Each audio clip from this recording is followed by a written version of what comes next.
d'être ici. Nous avons tous et toutes choisi en fait d'être ici ce soir pour pouvoir échanger autour d'un sujet qui nous tient à cœur et surtout réfléchir ensemble sur le développement de notre pays, spécialement, mais généralement de notre continent, l'Afrique. Le sujet pour lequel nous sommes ici ce soir est d'autant plus important que c'est un sujet qui parfois endeuille nos pays, puisqu'on parlera ce soir de démocratie. Je reprends le thème, consolidation de la démocratie et de la bonne gouvernance en Afrique, les jeunes en avant-garde. Voilà un thème qui pourrait justement nous permettre de passer, je ne dirais pas des heures, mais des jours. Comment résumer ou rester restreint sur un thème aussi large et aussi grand? D'abord, je veux qu'on essaye, mais je fais déjà une parenthèse, je ne mets pas la vidéo tout simplement pour garder en qualité Internet. Et si vous voulez, à la fin ou après, je pourrais allumer la caméra. D'abord, on va essayer de définir ce que c'est que la démocratie. Donc, comme vous le savez déjà, c'est la jonction de deux mots venus du grec, démos qui est peuple et kratos qui est le pouvoir. En fait, en réalité, c'est le pouvoir, étymologiquement parlant, c'est le terme démocratique qui signifie en fait le pouvoir du peuple. C'est bien le gouvernement du peuple, par le peuple et pour le peuple, sans qu'il n'y ait de distinction due à la naissance, à la richesse ou à la compétence. La spécificité d'un système démocratique est que les gouvernés sont également des gouvernants et à ce titre sont partie prenante dans les décisions concernant la vie de la cité. Donc, ça veut dire que le peuple est à la fois sujet et souverain, donc censé agir dans son propre intérêt. Jusque-là, quand on définit donc la démocratie comme ça, tout va bien. Mais c'est dans la déclinaison pratique et la mise en œuvre de ces grands principes-là que tout se gâche. Car l'exercice de la démocratie, loin de se réduire à l'élection périodique de représentants, est un processus continu et sans cesse perfectible. Et le peuple n'est pas toujours dans cet élan-là un ensemble homogène. Il peut y avoir des peuples aux intérêts et aux avis qui peuvent être divergents, voire contradictoires. Une démocratie réelle et continue demande des citoyens formés et informés, une effective séparation donc des pouvoirs exécutifs, législatifs et juridiques, l'indépendance et la pluralité des médias. Et ça demande aussi de lutter contre les inégalités et les discriminations et le respect, bien sûr, la primauté du politique sur l'économique, les institutions qui garantissent donc des libertés individuelles et collectives. C'est tout ça à la fois qui garantissent à un État ou à un pays de s'inscrire dans une démarche démocratique.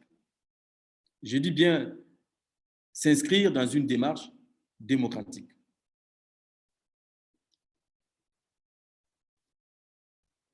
On a souvent des idées reçues pour traiter certains pays de non démocratiques facilement et d'autres pays de démocratiques. Moi, je pense que la démocratie est à la fois un outil et un objectif. Elle doit être au cœur d'un projet d'émancipation, c'est-à-dire d'abolition des logiques de domination entre êtres humains et permettre la participation donc réelle des citoyens à la vie de la cité. Elle doit être aussi défendue comme une valeur universelle qui, si elle ne signifie pas uniformisation des régimes et institutions, donne au moins à l'individu des droits, protège les minorités et combat les aliénations.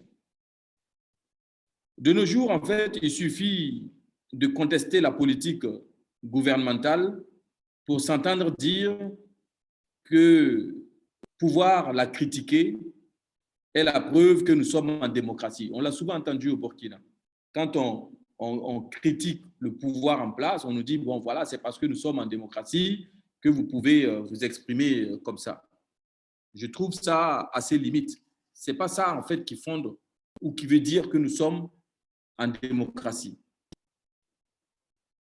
Et nous savons que dans notre pays, par exemple, et dans plusieurs pays aussi, nous ne sommes pas dans une démocratie directe, mais nous sommes dans une démocratie dite représentative.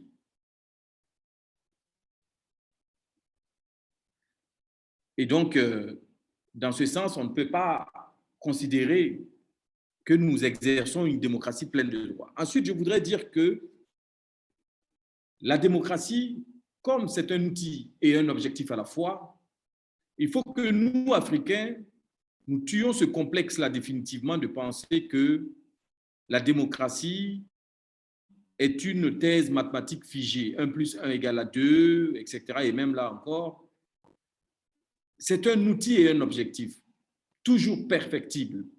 La démocratie française n'a rien à voir avec celle allemande, qui n'a rien à voir avec celle américaine, qui n'a rien à voir avec celle anglaise.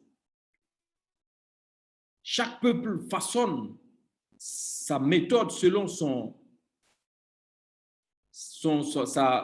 envergure géosociétale, sa méthode de parvenir au respect des principes élémentaires de la démocratie.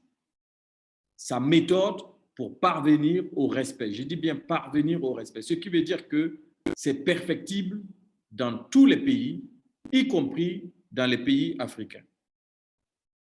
Une fois que l'on a défini donc la démocratie et que l'on sait que c'est un outil et un objectif à la fois et que c'est de permettre une liberté de participation citoyenne dans la prise de décision concernant la vie de la nation, de respecter les égalités, de mettre en place un respect égalitaire des citoyens et de respecter le droit des citoyens à s'exprimer librement.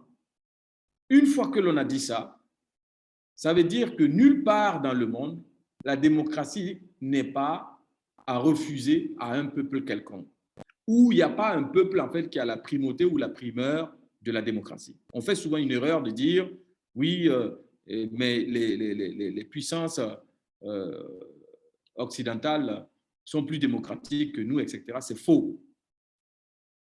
Avant la colonisation, certaines sociétés africaines, par exemple, pratiquaient des formes de consultation populaire que l'on peut qualifier de proto-démocratiques. Et il faut savoir aussi que la France, ce n'est qu'en 1944 que la France donne le droit de vote aux femmes. Ce qui veut dire que tout ce qui s'est passé avant était contraire au principe même de la démocratie. Ce n'est qu'en 1964, souvenez-vous, qu'aux États-Unis, le droit de vote a été donné aux Afro-Américains. C'est en 1990, pour rester dans les dates, en 1990, donc, que l'ancien président français Jacques Chirac s'est permis de dire que l'Afrique n'est pas mûre pour le multipartisme. C'est exactement sa phrase, je le cite. L'Afrique n'est pas mûre pour le multipartisme. Je voudrais que l'on soit, nous, Africains, et surtout la jeunesse africaine, décomplexés. On accepte de construire nos sociétés selon nos désirs, nos spécificités culturelles et aussi selon la diversité, la mosaïque de nos sociétés.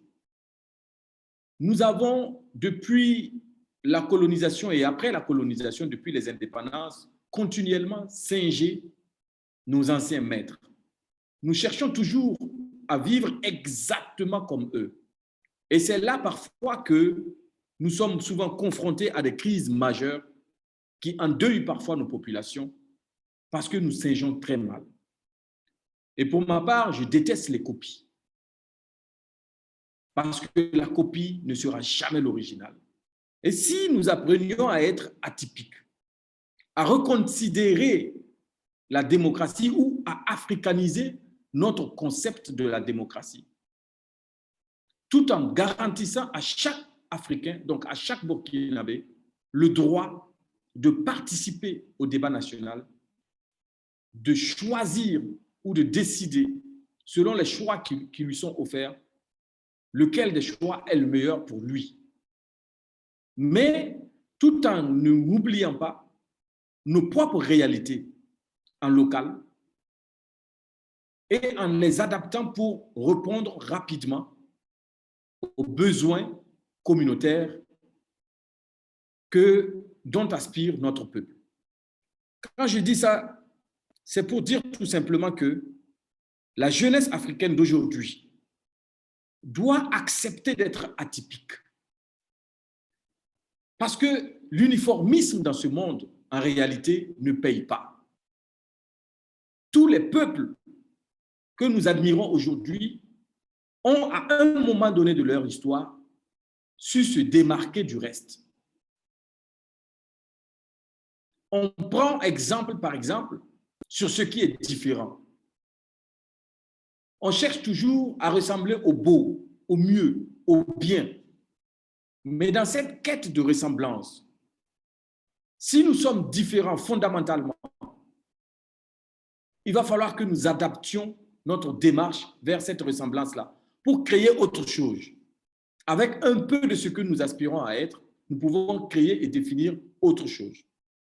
C'est pour ça que je dis que nous ne devons pas être fatalistes et penser ou imaginer que notre pays ou notre peuple n'est pas prêt pour la démocratie.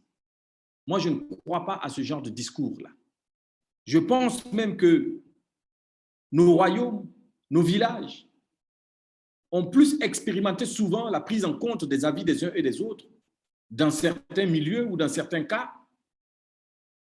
que nos néo-États décolonisés. C'est pour ça que je voudrais donc rappeler à l'ensemble de la jeunesse notre responsabilité collective à imaginer de nouvelles formules sans rougir devant qui que ce soit et sans avoir continuellement à demander la permission ou l'aval ou la validation de certains à qui on confierait une intelligence immuable. Qui ne sont pas nous et qui ne seront jamais nous, qui ne vivent pas ce que nous vivons et qui ne vivront jamais ce que nous vivons. Ainsi donc, je pense que si on rentre dans cette logique-là, on arrivera à concevoir des systèmes qui marchent. Là où le bas blesse, c'est lorsqu'on laisse en fait une espèce de dictature internationale nous contraindre dans un complexe qui ne dit pas son nom, au point où nous oublions où sont nos priorités. Aujourd'hui, on parle des troisièmes mandats dans chaque pays. En réalité, le troisième mandat pose problème lorsqu'il est confronté au texte fondamental du pays, regroupé dans un document qu'on appelle couramment Constitution. Donc, pour moi, le problème, ce n'est pas tant le chiffre 3 que la violation en fait, d'un texte conçu ensemble sur lequel nous avons tous décidé de construire notre pays.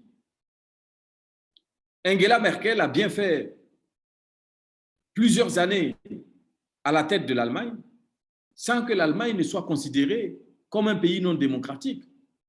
Parce que tout simplement, dans le principe de fonctionnement de la démocratie allemande, c'était autorisé et permis qu'elle passe autant de temps à la tête de l'Allemagne.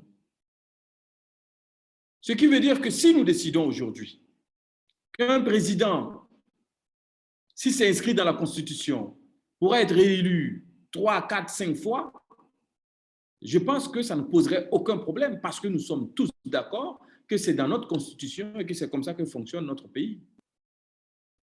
Et donc, ce n'est pas tant la démarche vers le chiffre 3 qui pose problème, c'est l'opposition de ce chiffre-là par rapport à ce que disent nos textes. C'est très important.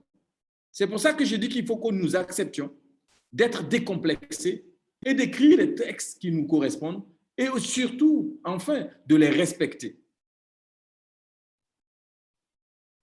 Quel est le rôle de la jeunesse?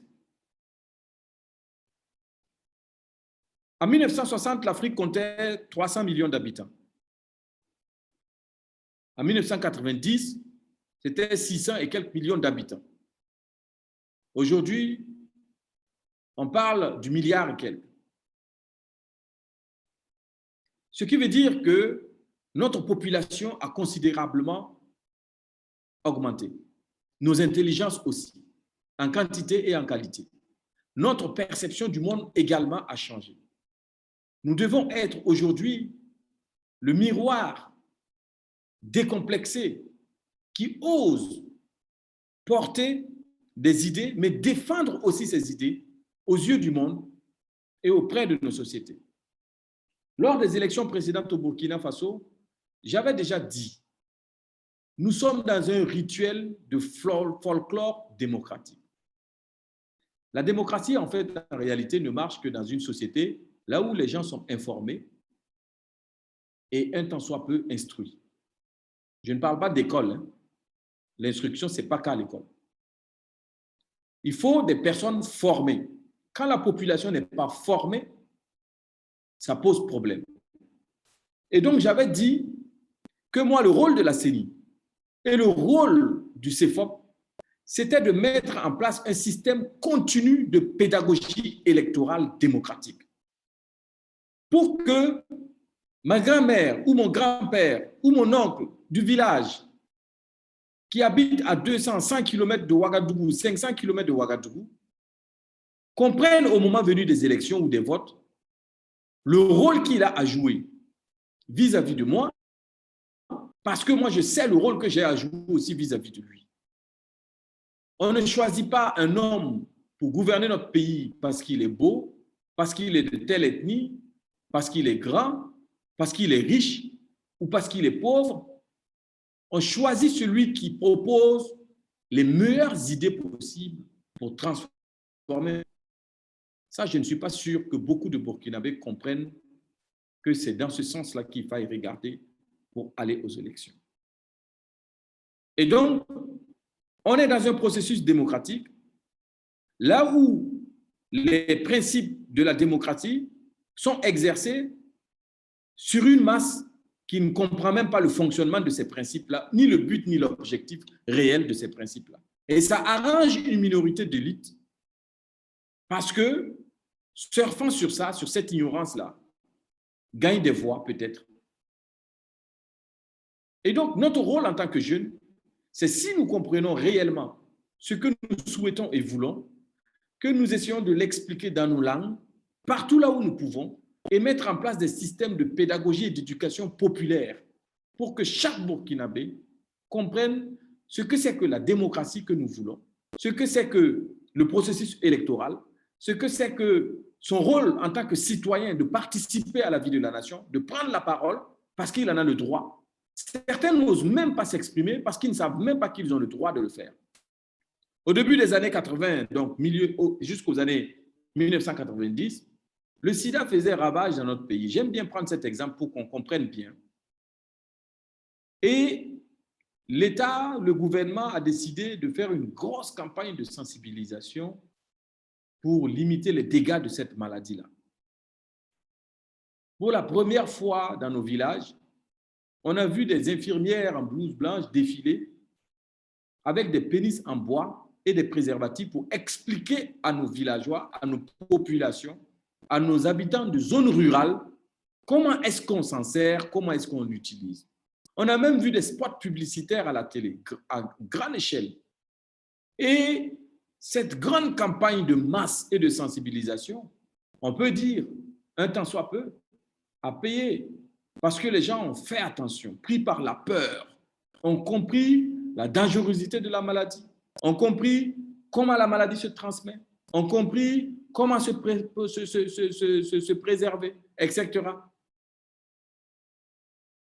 Qui l'eût cru que dans notre pays, on aurait pu utiliser une telle méthode parce que nous sommes dans une société où la pudeur, par endroit en tout cas, est très élevée, mais on n'a pas hésité, l'État n'a pas hésité de mettre les moyens, d'insister et d'utiliser tout type de forme pédagogique pour enseigner les gens de la zone rurale.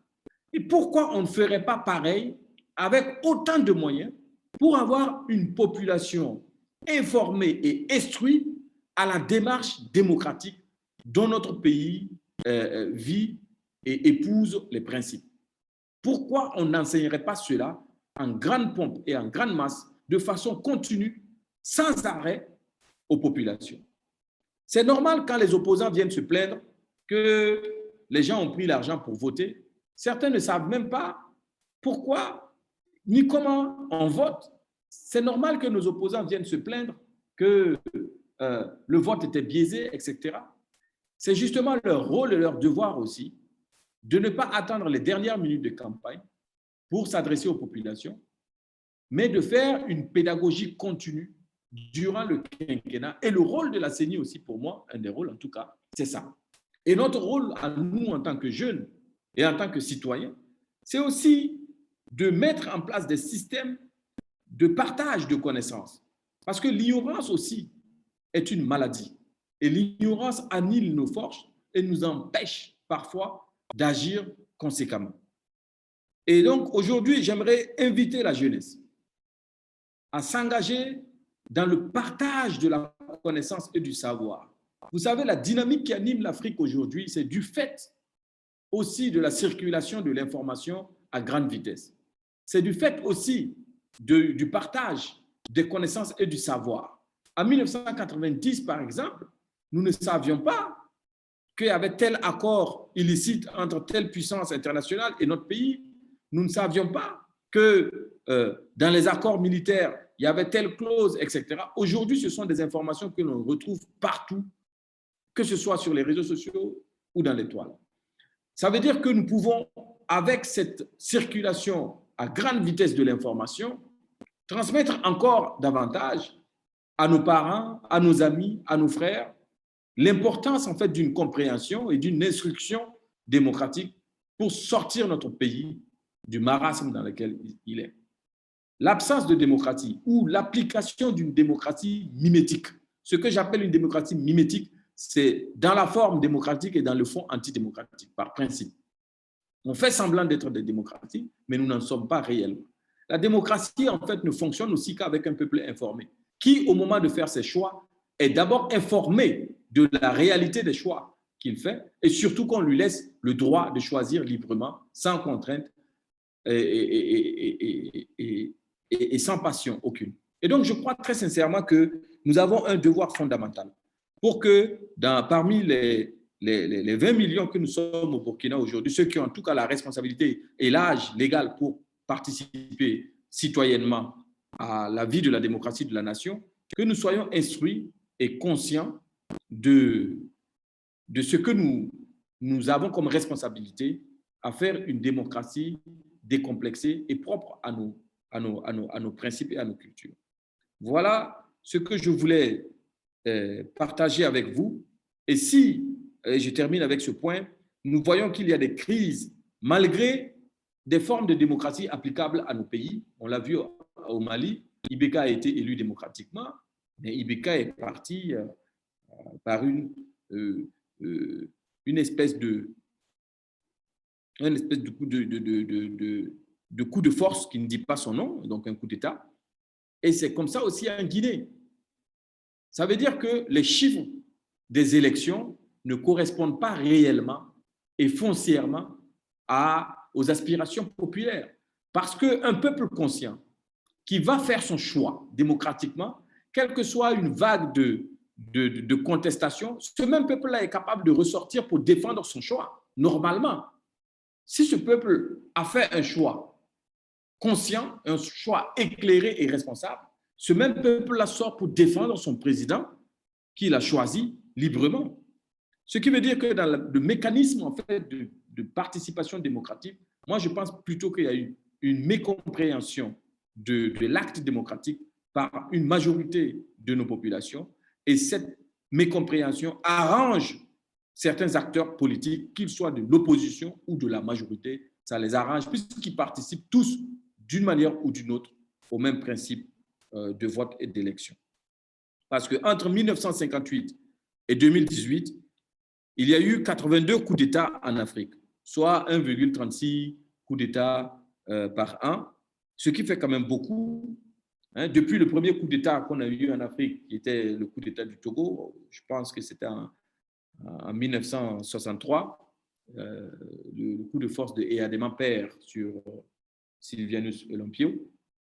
Depuis ce temps-là jusqu'à aujourd'hui, on compte pas moins de 90 coups d'État si on compte en fait les derniers événements qui se sont rajoutés ici et là, y compris en Haïti avec l'assassinat du président, en Guinée, au Mali, etc.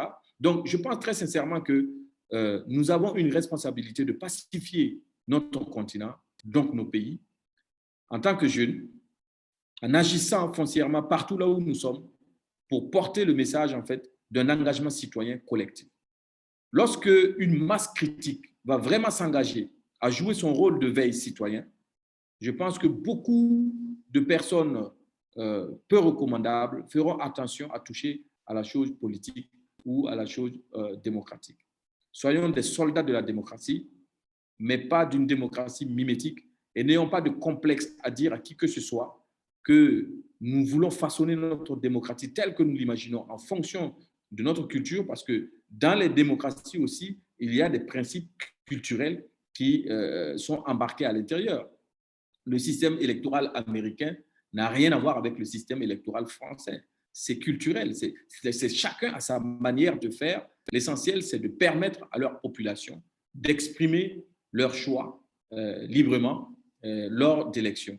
Nous aussi, en tant que Burkinabés, j'aimerais qu'on observe et qu'on critique un jour, demain, notre système démocratique burkinabé, parce que nous aurons trouvé la meilleure manière de faire participer au plus grand nombre de Burkinabés et de garantir le respect de nos textes et de vivre dans un pays démocratique qu'on pourrait qualifier de démocratie atypique si on veut, mais c'est à cela que nous devons aspirer. Et donc, je conclus en disant que je pense très sincèrement que si on peut dire que certains pays ne sont pas démocratiques, alors pour moi, tous les pays ne le sont pas. Parce que la démocratie, elle est perfectible. C'est un outil et un objectif à atteindre que chaque peuple construit avec le temps et dans le temps. Et surtout, elle n'est pas figée dans le temps parce qu'elle s'adapte aussi parfois aux conditions non homogènes des populations pour répondre au plus près aux besoins de ces populations-là. Une démocratie ne tombe pas du ciel, elle se construit par les populations des pays concernés, elle se dessine et s'imagine par certains leaders, elle est partagée avec le plus grand nombre et elle est continuellement et parfois violemment remise en cause.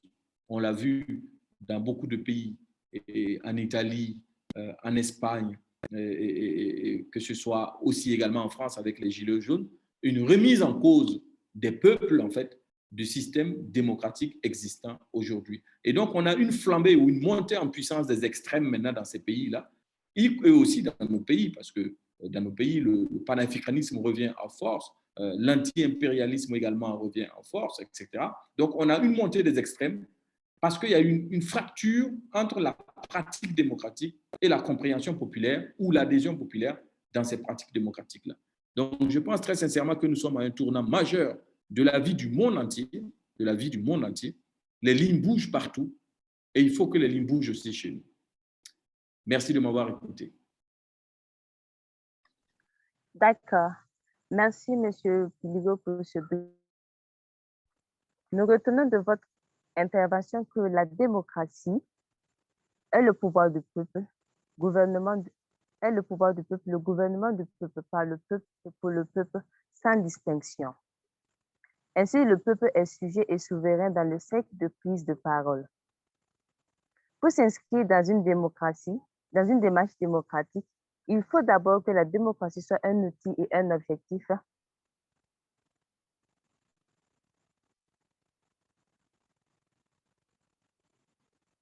Il faut d'abord que la démocratie soit un outil et un objectif qui permet de tuer le complexe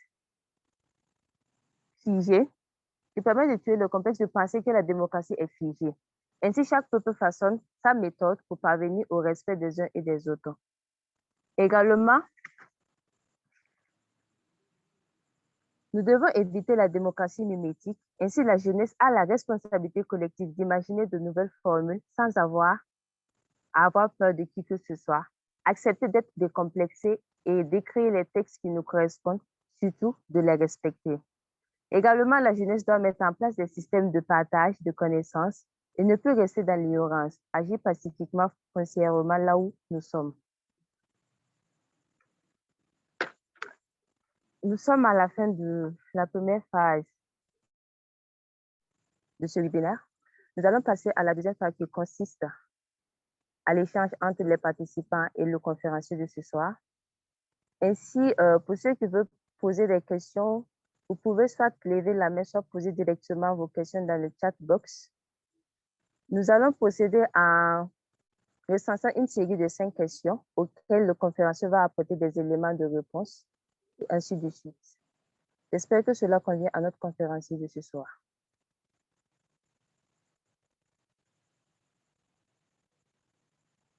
Monsieur Bilgo, vous me recevez? Oui, je vous reçois. D'accord. Nous allons passer au série de questions alors. OK. Nous avons Madame Jamira Zorom. Vous pouvez activer votre micro, s'il vous plaît.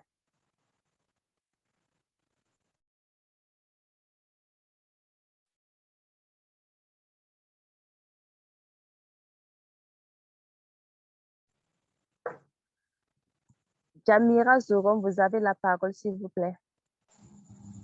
Merci, merci. J'essayais d'activer, mais l'autre ne m'autorisait pas. Merci. D'accord. Alors, je suis Jamira Zorom du Burkina Faso et j'aimerais féliciter M. Bilgo pour sa présentation en premier. Et mon intervention va s'articuler sur un point spécifique qui est d'actualité, c'est la participation des jeunes à cette activité en France, qui est un peu critiquée partout.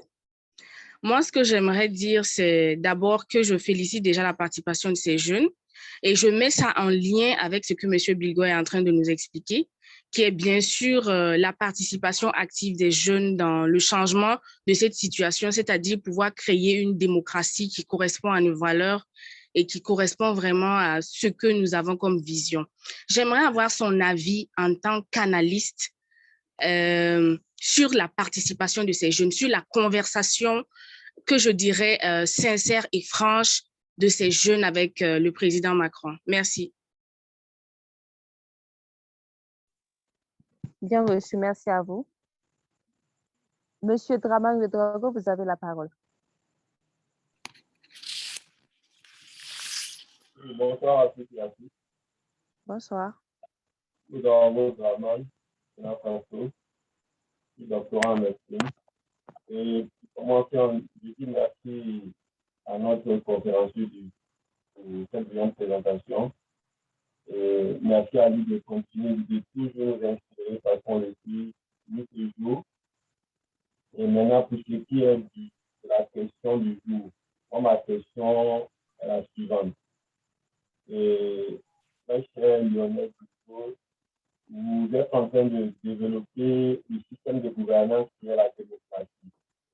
Ma question, c'est de savoir, et il y a le professeur Laurent Gbagbo qui, à un moment donné de la vie politique du Burkina Faso, nous a donné une explication sur un système de gouvernance qu'il a baptisé le grégarisme. Je ne sais pas quelle approche ou quelle analyse faites-vous de ce système de gouvernance-là. N'est-ce pas un système qui mérite d'être analysé ou étudié, peut-être appliqué à notre pays? Et maintenant, la seconde question, c'est de savoir comment, au-delà des théories, au-delà des analyses que nous menons, comment réellement nous, on peut impacter réellement sur le plan politique à changer en fait ce système qui existe déjà. Parce que les idées n'en manquent pas, mais réellement c'est l'application, c'est seulement que je pense qui pose problème. Et nous connaissons en fait comment le système de gouvernance se fait dans nos pays. Pour accéder à la tête du pays, vraiment, il faut vraiment passer par un système très corrompu. Et un jeune peut-être qui est très inspiré au départ, il veut vraiment s'engager pour le changement politique. On s'en rend compte qu'au moment de l'ascension, il arrive à un niveau où il peut avoir le pouvoir de décision. En ce moment, il devient corrompu. Quelle solution vous proposez pour cette jeunesse qui veut changer, mais qui a peur d'aller en politique au vu de se voir corrompu? Donc, merci, c'est ça ma question. Merci. D'accord, merci, Monsieur Draman. Monsieur Benjamin Bansé, vous avez la parole.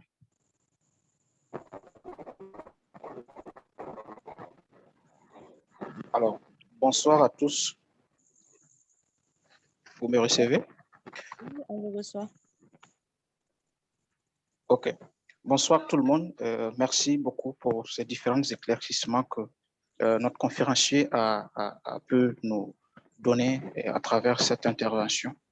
Moi, mon intervention va revenir sur un aspect important qui est revenu beaucoup plus lors de la conférence. Il s'agit de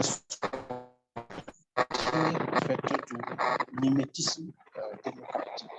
Et pour pouvoir parvenir à cet état de fait, nous devons avoir un contrôle, parvenir à un contrôle en fait de notre système de pensée. Comment est-ce que nous pensons le monde? Comment est-ce que nous imaginons le monde? Qu'est-ce qu'il y a aujourd'hui comme défi dans ce sens pour pouvoir parvenir à une réappropriation de notre système de pensée? Parce que c'est de là que va venir en fait les modèles qui sied avec nos cultures, les modèles qui sied avec notre façon de fonctionner.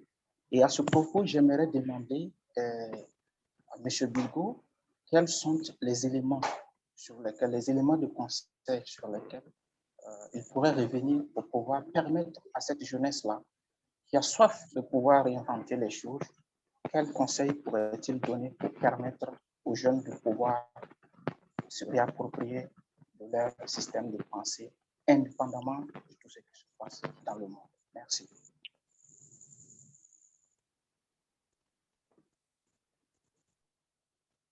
D'accord, merci, Monsieur Bansé. Madame Sirina, vous avez la parole. Merci. Bonsoir à tous. Bonsoir. Sirina Ouedraogo. Merci au conférencier. Je vais directement avec mes questions. Il a parlé de, de formation et d'information auprès des populations pour engager le processus démocratique. Moi, j'aimerais savoir, dans ce processus d'information et de formation des populations, comment est-ce qu'on fait pour distinguer les fausses promesses de campagne de vraies promesses qui vont dans le sens de l'application de la vraie démocratie? Parce que je confirme que vraiment, il y a des gens qui ont voté des personnes parce qu'ils ont cru à leurs paroles lors des campagnes électorales, mais finalement, ils se sont retrouvés déçus. Comment est-ce qu'on fait pour distinguer ces personnes-là et choisir la bonne personne? Et il a parlé de mettre en place une démocratie adaptée à notre contexte culturel. Déjà au Burkina Faso, je trouve qu'on a assez d'ethnies qui présentent différentes façons de voir les choses culturellement. Comment est-ce que dans un contexte multi-ethnique, je dirais en même temps multiculturel, on arrive à créer quelque chose qui nous unit tous? S'il pouvait nous donner un exemple concret de comment il imagine une démocratie adaptée à notre contexte burkinabé. Merci.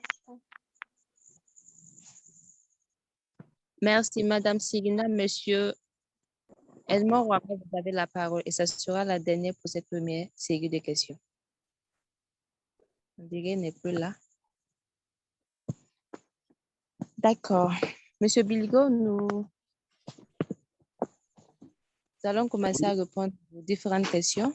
Le dernier intervenant n'est pas là, donc nous pouvons déjà commencer avec les questions que nous avons sous la main.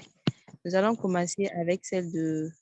Nous avons Madame Jamira Zoromon qui a intervenu. Ensuite, M. Benjamin Bansé, M. Draman Ouedraogo et enfin Mme Sigina. Vous avez la parole. Merci beaucoup. Sur la question donc, de Djamira Zorom, sur mon avis sur la participation donc, des jeunes en France, c'est une question qui est en marge de notre sujet, mais je m'y attendais. En fait, en réalité, je trouve que les jeunes qui ont pris la parole devant le président français Emmanuel Macron se sont très bien exprimés et ça change avec ce qu'on a pu voir comme piteux spectacle en fait à Ouagadougou lors de la venue de Macron à l'université. Et on n'a pas eu en fait à attraper nos têtes ou à baisser nos yeux devant nos écrans ou couverts de honte par rapport à quelqu'un qui n'aurait pas su s'exprimer. Ça, c'est la forme. Mais dans le fond, en réalité, cette France-Afrique-là, ou cette Afrique-France, appelez-le comme vous voulez, c'est la même chose. Dans le fond, pour moi, ça ne change pas grand-chose. Très sincèrement, j'aurais souhaité que ça n'existe même pas, et ça existe. Je vous dis ce que je pense. Et donc, le mot France-Afrique a été prononcé pour la première fois par l'ancien président ivoirien Félix Houphouët-Boigny pour exalter la qualité de la relation qu'il y avait entre la France et puis l'Afrique. Depuis ce temps, on a compris, vous et moi, et nos parents aussi ont finalement compris, que cette France-Afrique avait une face hideuse, que c'était un système savamment préparé et orchestré qui reposait en fait sur une domination, une exploitation, voire une surexploitation du continent africain par un seul pays qui était la France, avec un rapport bien sûr avec ses anciennes colonies, etc. Une fois que l'on a fait ce constat, on voit que le rapport est déséquilibré et la France est consciente de cela. C'est pour ça que d'ailleurs, elle tente aujourd'hui, depuis l'élection d'Emmanuel Macron, et François Hollande avait eu d'ailleurs les mêmes difficultés, de pouvoir asseoir un équilibre entre l'Afrique et lui. Et Emmanuel Macron prend encore doublement ces difficultés-là en charge. Je pense que le dernier président français à avoir échappé à cette nouvelle Afrique pleine d'énergie, cette Afrique jeune, avec une fougue et une qualité décomplexée, en tout cas, exiger le respect, c'était plutôt le président Chirac. Et d'ailleurs, lui, à la fin de son mandat, il a quand même reçu quelques claques venant de la part de l'Afrique. L'Afrique commençait maintenant à répondre aux dirigeants incandescents français, à répondre aux intellectuels français lorsqu'ils faisaient des écarts de langage ou de considération vu du continent. On n'a même plus besoin, en fait, en réalité, d'être en France. On voit des tribunes. Boris Diop est resté aux États-Unis. Il a fait une belle tribune sur cette rencontre-là entre la France et puis l'Afrique, entre Macron et les jeunes. J'ai lu des intellectuels maliens, j'ai lu des intellectuels tchadiens, gabonais, etc. Et on n'a pas besoin, en fait, d'être en France. Les tribunes pleuvent de partout. Et donc, c'était Chirac le dernier. Et depuis Chirac jusqu'à aujourd'hui, les présidents qui se sont succédés ont du mal à traiter avec l'Afrique. Parce qu'elle est nouvelle, elle a un nouveau village, elle est revendicative, elle est exigeante et elle est pressée. Elle est pressée pour en découdre, pour finir avec ce système-là qui nous aliène. Et donc, Macron ayant compris qu'il ne suffisait plus de tenir les chefs d'État par les couilles, excusez-moi le terme, il s'est dit, pourquoi ne pas surfer sur la psychologie de ces jeunes-là? Essayer de les amener avec moi et aussi peut-être de les retourner contre leur propre chef d'État. Et donc, il a essayé de jouer ce jeu subtil-là à Montpellier, mais on a vu que la jeunesse était quand même assez informée. Moi, je n'attends rien du président français, je n'attends rien de la France. Au contraire, j'attends même que la France continue, qu'elle continue à nous piller dès qu'elle peut, qu'elle continue à nous exploiter quand elle peut, et si elle le peut, qu'elle continue à nous brimer quand elle le peut, et si elle le peut. C'est une logique de relations internationales, c'est comme ça que ça se passe. Si ce n'est pas Macron, ça sera quelqu'un d'autre. Par contre, j'attends que nous, Africains, nous changeons d'attitude. La mort de la France-Afrique doit être programmée en Afrique. Ce n'est pas en France, à Montpellier, à Paris ou à Bordeaux. C'est vraiment en Afrique que nous devons programmer la mort de ce système-là. Quand quelqu'un vous tient par la main et que la tenue vous fait mal à la main, quand vous lui dites de lâcher votre main, que cette personne ne lâche pas votre main, qu'est-ce que vous faites? Retirez votre main de force. Vous ne pouvez pas laisser la personne vous tenir la main et vous lui dites « laisse ma main » et vous continuez à le supplier des années et des années, des décennies et des décennies. Il ne faut pas qu'on perde de vue notre objectif. Notre objectif, ce n'est pas de demander à la France d'arrêter avec la France-Afrique ou de changer le nom de l'AFD, etc. Tous les pays ont des AFD en Afrique. Il n'y a pas que la France. Le Japon a la JICA, les États-Unis ont USAID. Dans USAID, il y a bien développement, il y a US. Dans AFD, il y a développement, il y a France, il y a développement aussi. Donc, au nom de quoi on exigerait à la France seule de changer le sigle AFD ou la méthode, etc. Tous les pays ont leur AFD dans notre pays, ils sont là. Donc, il faut qu'on apprenne vraiment à ne pas se laisser embrouiller par la forme, parce que moi, je tiens beaucoup au fond. Le président Hollande avait dit qu'il allait finir avec la France-Afrique, il est parti, il ne l'a pas fait. Chirac avait dit que la France-Afrique devait finir, il est parti, il ne l'a pas fait. Nicolas Sarkozy est arrivé, il nous a dit oui, ça va finir, les relations, je vais les quoi. Il n'a rien fait, au contraire, il a dégradé la situation, il est parti. Et donc, qu'est-ce que vous attendez aujourd'hui des chefs d'État français? Foutez-leur la paix, laissons-les tranquilles. Travaillons chez nous ici à changer d'attitude et de posture. Quand vous voulez qu'on vous respecte, vous exigez le respect, et bien vous changez d'attitude et de posture. C'est tout. Ce n'est pas à la France qu'on va demander de nous libérer. On ne demande pas à quelqu'un de nous libérer, on se libère. On se libère des chaînes. On sort de ce marasme-là par nous-mêmes. Qu'est-ce qu'on a pu dire à Macron à Montpellier qu'il n'a pas entendu, qu'il n'avait jamais entendu? Il y a quoi de nouveau que lui, Macron, ne sait pas?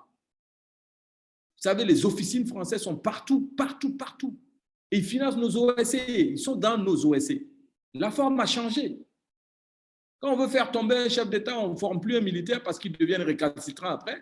On monte un groupe d'OSC, on les finance, que ce soit par l'AFD ou par ce qu'on veut, on les finance, on les monte à gros et puis ils font du tourbillon et on soutient et puis le chef d'État tombe.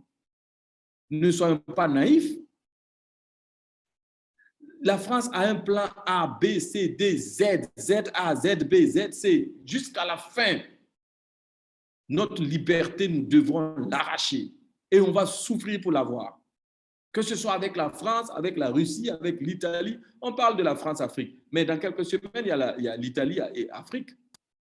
Notre ministre des Affaires étrangères s'y rendra, il y a l'Italie-Afrique. Il y a eu la Russie-Afrique, il y a la Chine-Afrique. Et puis quoi encore? Moi, je pense que dans le fond, il n'y a rien de concret qui est sorti de cette rencontre de Montpellier. Il n'y a rien de nouveau, au contraire. C'était une tribune pour Macron de faire son show, d'accuser les États africains, d'accuser les chefs d'État africains, d'accuser, de traiter tel pouvoir de putschiste, d'illégal, etc. Au contraire, on lui a donné même le droit d'ingérence absolue, médiatiquement prôné et prostré. Je pense très sincèrement qu'il faut qu'on sorte de l'émotion et que l'on regarde avec pragmatisme notre relation avec cette France-là. On en veut trop à la France? Non. Il faut qu'on apprenne à se flageller nous-mêmes. Si la France continue, c'est parce que nous, on est comme ça et qu'on veut. Et moi, je me dis souvent, entre le chien et l'âne, le plus gros, c'est l'âne. Entre le chien et l'âne, celui qui a la plus grosse dent, vous ouvrez les deux gueules, vous allez voir que c'est l'âne. Mais de la manière dont vous pouvez battre l'âne, vous allez réfléchir par 2 fois avant de battre le chien comme ça. Pourquoi? Parce que le chien sait mordre. Donc, choisissons ce que nous sommes. Moi, c'est ma pensée. Ce qui ne veut pas dire, moi, j'ai bien aimé l'intervention des jeunes Africains, j'étais fier d'eux, très sincèrement, c'était très bien, mais je suis pragmatique et je suis réaliste. Tout ça a été monté, financé, orchestré par les officines françaises en Afrique. Leur billet d'avion, leur hébergement, la scénarisation, la lumière de la salle, le son, la sono, la nourriture qu'ils ont mangée, etc., etc., etc. Ça a été financé à grands coups par la France entièrement. La même France à qui on est parti de dire nos vérités. Hein. Voilà, c'est elle qui nous a hébergés, qui nous a nourris, qui nous a véhiculés, qui nous a ramenés chez nous tranquillement. Voilà, on a joué le jeu de la France à Montpellier. C'était ce que Macron voulait. Voilà. Son objectif n'est pas atteint parce que le but principal, c'était vraiment de retourner la jeunesse africaine contre ses gouvernants et ses dirigeants, je crois. Hein. Et puis, voilà. Et c'est cette même jeunesse qui critique les présidents de ne pas aller discuter avec un seul pays, un seul chef d'État. Et bon, c'est cette même jeunesse qu'on appelle à nous, quoi. Donc voilà, il faut qu'on soit pragmatique. C'est mon point de vue. Et je suis tout de même fier de notre sœur burkinabé que je connais, qui s'est très bien exprimée. J'ai bien aimé la leçon qu'elle a eu à faire à Macron. Mais je ne rêve pas les yeux ouverts. Je suis conscient que Montpellier n'a été qu'un spectacle pour le Français Emmanuel Macron et qu'en réalité, la France arrêtera de nous brimer quand nous changerons notre posture et notre attitude. La deuxième question qui est de Dramane Ouedraogo, Laurent Gbagbo a prôné un système de gouvernance. Est-ce que je ne pense pas qu'on aurait pu tester ce système de gouvernance-là? Oui, mais Laurent Gbagbo n'aurait pas pu tester ce système de gouvernance si nous ne lui avons pas refusé le droit d'avoir accès à la présidence. Je vous rappelle qu'il s'est présenté plusieurs fois et il n'a jamais été élu, voté président. Jamais. C'est un monsieur que je respecte et que je connais, je discute souvent avec lui, mais il en a gros sur le cœur pour ça. On l'apprécie, on aime bien ses idées, on est fier de lui et quand il se présente, il n'a pas accès à la présidence. Voilà, c'est bizarre. Il n'a jamais eu les voix nécessaires même pour challenger le président en exercice. Pourtant, il a réfléchi le pays. Il a pensé le pays. C'est difficile de mettre en valeur les idées et les pensées que nous avons pour un pays si nous ne sommes pas à des postes décisionnels. À des postes décisionnels. C'est pareil dans vos entreprises. Vous n'êtes pas le directeur. Vous avez beau avoir les plus belles pensées pour améliorer la compétitivité de l'entreprise, la qualité de l'entreprise. Si votre directeur ne vous écoute pas, s'il ne prend pas vos idées pour les mettre en œuvre et les appliquer, vous savez très bien que certains directeurs sont orgueilleux dans leur manière de fonctionner. Vous n'êtes qu'un homme pétri d'intelligence, nourri de bonnes idées, mais un subalterne et vous ne pourrez jamais appliquer vos idées dans cette entreprise-là. Dans le cas de l'entreprise, si vous voulez, vous pouvez aller créer une autre entreprise. Mais dans le cas d'un pays, vous ne pouvez pas aller créer un autre pays avec un autre peuple. Donc, c'est dommage. Et la question de Dramane Ouedraogo revient encore pour poser la question de la compréhension démocratique de nos peuples. Est-ce que nous savons exactement ce que nous faisons? C'est là la question. Est-ce que nous voulons des gens qui ont un pouvoir d'achat? Parce qu'on dit souvent que pour aller aux élections, on ne va pas voter quelqu'un qui n'a pas l'argent. On va voter lui là parce qu'il a déjà l'argent, il ne va plus nous voler. Est-ce qu'aujourd'hui, on peut dire que c'est le cas? Est-ce que hier, c'était le cas? Des gens qui avaient l'argent insatiablement, qui cherchaient toujours et encore et encore. C'est toute cette question-là, en fait, que l'on doit se poser. Que valent les idées dans le système démocratique du Burkina Faso? Est-ce que c'est la valeur des idées qui prime ou est-ce que c'est d'autres considérations, en fait, qui sont mises en avant? Ça, c'est une très bonne question de Dramane Ouedraogo sur le système de gouvernance prôné par Laurent Gbagbo. Est-ce qu'on ne pourrait pas le mettre en place? Mais la personne à qui vous allez poser cette question, c'est au président Christian Kaboré. Monsieur le Président, pourquoi vous ne prenez pas le système que je trouve, moi, personnellement, un très bon système? Et je pense que tout ce que nous avons comme idée en tant qu'Africains, on a aussi ça. Hein? On a ce complexe d'infériorité-là, tandis que le blanc ou les autres ont le tic de supériorité sur nous. Quand l'idée vient de quelqu'un d'entre nous d'ici, on est tout le temps constamment en train de rejeter. Voilà, il suffit qu'on aille chercher un petit Français de rien du tout ou un petit Suisse là qui ne peut même pas lever la voix ou la main dans son propre pays pour venir nous pondre du n'importe quoi et puis il repart chez lui. On est comme ça. Qu'est-ce que vous voulez? C'est le propre en fait de nos pays. Mais nous, les jeunes, on doit se sensibiliser, se conseiller pour sortir de là. C'est la même chose que pour notre sœur burkinabé qui a répondu, qui a participé à la conférence de Montpellier. Vous voyez que les gens sont divisés en deux. Il y en a qui la félicitent, il y en a qui l'insultent même. C'est dommage. C'est dommage. C'est dommage. Au-delà de la théorie, comment les jeunes peuvent imaginer ou impacter, quand on sait que, voilà, au-delà de la théorie. Mais là, ce que nous sommes en train de faire ce soir, c'est déjà au-delà de la théorie. Nous sommes physiquement présents pour réfléchir ensemble. Nous avons quitté nos maisons, nous avons quitté nos familles, nous avons laissé nos activités. Le temps d'une parenthèse de réflexion ensemble, c'est une action. Peut-être que demain, le Emeraude fera une collecte ou une campagne de sensibilisation pour le col de l'utérus. Peut-être que le cancer du col de l'utérus. Peut-être que le Emeraude fera demain une campagne de sensibilisation pour la salubrité, pour l'autonomisation des femmes ou des hommes, etc. Ça, ce sont des actions concrètes. N'attendons pas grand-chose dans l'immédiat de ceux qui nous gouvernent. C'est pour ça que je dis souvent, ne pensez pas que parce qu'on est jeune, parce qu'on n'est pas à des postes décisionnels, on ne peut pas impacter nos environnements. Même dans votre propre quartier, vous pouvez avoir une initiative de reboucher les trous, par exemple, du quartier, qui va impacter vos parents du quartier. On n'a pas besoin Moi, j'ai imaginé dans mon petit bureau une campagne de déclaration d'amour aux soldats que j'ai nommé « Soldats, je vous aime ». Je n'ai pas eu besoin de l'aide d'un ministre, ni de l'argent d'un parti politique, ni de l'argent de qui que ce soit. Je n'ai même pas eu besoin de leur permission. Voilà. J'ai rassemblé les compétences des jeunes qui sont capables de monter les vidéos, aller faire les logos. J'ai pris mon bâton de pèlerin, ça m'a coûté des heures dans les rues de Ouaga. J'étais le plus grand mendiant pendant 2 mois, aller négocier des espaces à la télé, à la radio pour passer les messages. Et j'ai finalement réussi. Je n'ai pas eu besoin d'attendre. Donc, n'attendons pas, parce qu'on n'est pas jeune indéfiniment. Votre jeunesse a un délai, c'est un temps à durée limitée. Donc, il faut vraiment agir pendant que vous en avez la force, pendant que c'est maintenant, avant que le 3e enfant ne vienne au monde, avant que l'épouse, avant que. Si vous avez nourri en vous cette âme de défenseur citoyen, d'acteur citoyen participatif, si vous l'avez nourri en vous, même quand votre situation maritale va changer, votre situation de vie va changer, vous allez toujours être un leader.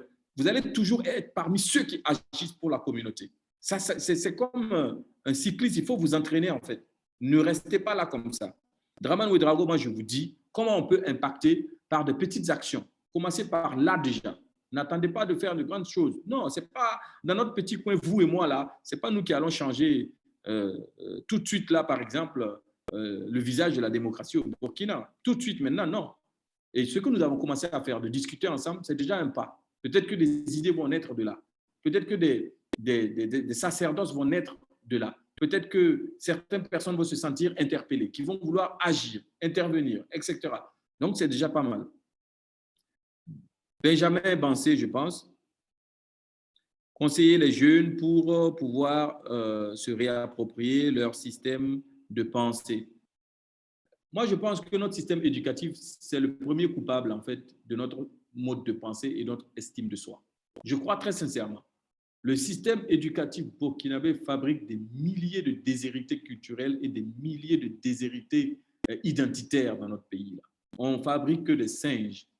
De votre primaire, du CP1 jusqu'en terminale, on ouvre votre cerveau et on met l'autre dans votre cerveau. C'est-à-dire, on met la vie de l'autre, le blanc, la cravate, Paris, Marseille, les USA, etc.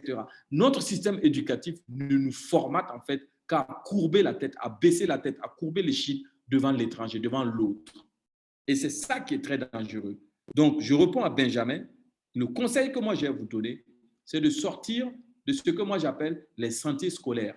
Il faut aller chercher l'information ailleurs. Aujourd'hui, le monde est ouvert. Tout est sur Internet. Il y a des livres partout. Il faut vous nourrir de ça. Et commencez déjà à vous nourrir de votre histoire. Parce que nous, notre histoire n'est pas dans nos manuels scolaires. Non, nos histoires ne sont pas dans nos manuels scolaires. Moi, je me demande ce que fout la Première et la Deuxième Guerre mondiale dans les chapitres du primaire, au CM2 ou au CM1. Ça n'a rien à voir là-bas. Ce n'est pas leur place. En France, quand vous faites le cursus français, ce n'est qu'à l'université qu'on vous permet d'étudier, de faire de la littérature d'Afrique noire. Ce n'est qu'à l'université qu'on vous permet d'aller chercher sur les autres peuples. Sinon, on va vous parler de Baudelaire, on va vous parler de Montesquieu, on va vous parler du général de Gaulle, on va vous parler de l'histoire de la France, de la Révolution française, etc. Jusqu'en terminale, on va vous gaver de votre propre identité. Mais chez nous, là, non. On va vous parler de Christophe Colomb. Mais ce batteur-là, celui qu'on parle qu'il a découvert l'Afrique, etc.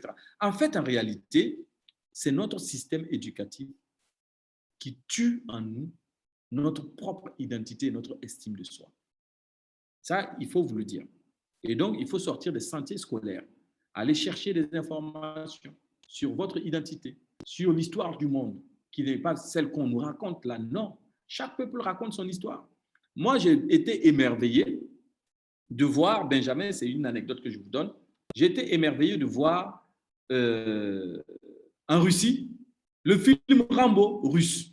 Ça m'a choqué. Non, dans Rambo russe, Rambo est un russe.